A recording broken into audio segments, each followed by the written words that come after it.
વિદ્યાર્થી મિત્રો, જે વિભાગ બીમાં પદ્ય વિભાગ પૂછાય છે તો નીચે આપેલા ગદખંડનો ગુજરાતી ભાષામાં અનુવાદ કરો. પ્રશ્ન નંબર 12 અને 13 પૂછાવાનો છે, તો એ બંનેમાંથી કોઈ પણ એક લખવાનો રહેશે. એ જે પદ વિભાગ એટલે કે એક શ્લોક હશે એનો ગુજરાતી અનુવાદ કરવાનો રહેશે. એકના 4 માર્ક રહેશે વિદ્યાર્થી મિત્રો. એમાંથી જે મોસ્ટ આઈએમપી છે પદ વિભાગ એ હું તમને આપું છું, એ તૈયાર કરી લેવા જોઈએ વિદ્યાર્થી મિત્રો, અને 100% આમાંથી જ પૂછાવાના છે. તો પ્રથમ શ્લોક છે એનું ગુજરાતીમાં અનુવાદ કરીશું. બાળકે પથારીમાંથી ઉઠીને સ્વાસ્થ્યવર્ધક આચરણ કરવું, પછી જગત વિધાતા સ્મરણ કરવું, એ શુદ્ધ જલપાન કરવું. ત્યારબાદ 100 ડગલા ચાલીને શૌચક્રિયા માટે તુરંત જવું, પછી સાબુથી હાથ ધોઈને વ્યાયામ અથવા કસરત કરવી. આ પહેલા શ્લોકનો અનુવાદ હતું વિદ્યાર્થી મિત્રો. નંબર 2, શરીરે તેલની માલિશ કર્યા પછી સ્નાન કરવું, પછી ધોયેલા સ્વસ્થ વસ્ત્રો પહેરવા, પછી પૂર્વ તરફ મોં કરી સંધ્યા પૂજા કરવી, ત્યારબાદ માતા પિતાને વંદન કરી સવારનો નાસ્તો કરવો.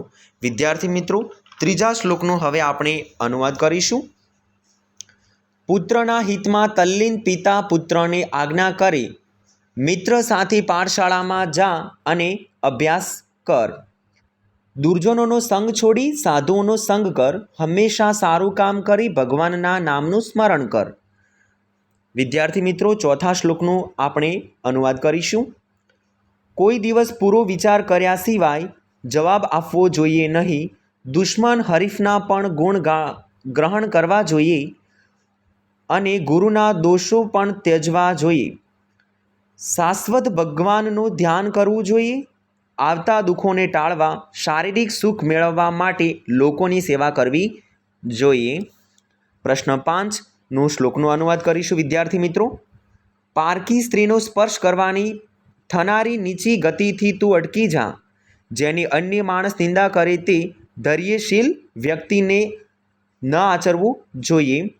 હું વૃદ્ધ છું અને તું યુવાન, ધનુષ્યવાળો, રથવાળો, વચન, યુક્તિ અને બાણવાળો છે.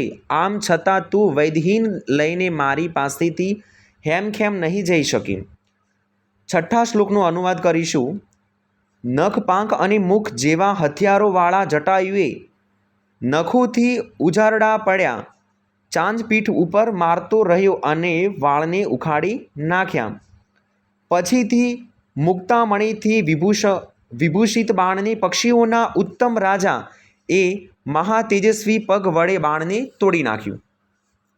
વિદ્યાર્થી મિત્રો, 7મા શ્લોકનો અનુવાદ કરીશું. આમ કહેવાયું ત્યારે ક્રોધને કારણે તાંબા જેવી લાલ આંખોવાળો, તપેલા સોના જેવા કુંડળવાળો રાક્ષસોના રાજા ક્રોધી પક્ષીરાજ જટાયુ તરફ દોડ્યો. પછી પાંખો સાથેના મહાન પર્વત સમાન ગીધ જટાયુ અને રાક્ષસ રાવણ વચ્ચે અદ્ભુત યુદ્ધ થયું. વિદ્યાર્થી મિત્રો, 8મા શ્લોકનો અનુવાદ કરીશું. પછી પર્વતના શિખરના જેવી શોભાવાળો, ધારદાર ચાંચવાળો, વનસ્પતિ પર રહેલો અને શોભાવાળો, પક્ષીઓમાં ઉત્તમ શુભ કલ્યાણકારી વાણી બોલ્યો. જે કરવાથી ધર્મ ન થાય, કીર્તિ અને યશ નિશ્ચિત રૂપે ન થાય અને શરીરને પણ દુઃખ થાય, તે કર્મ કોણ કરે? વિદ્યાર્થી મિત્રો, 9મા શ્લોકનો અનુવાદ કરીશું આપણે.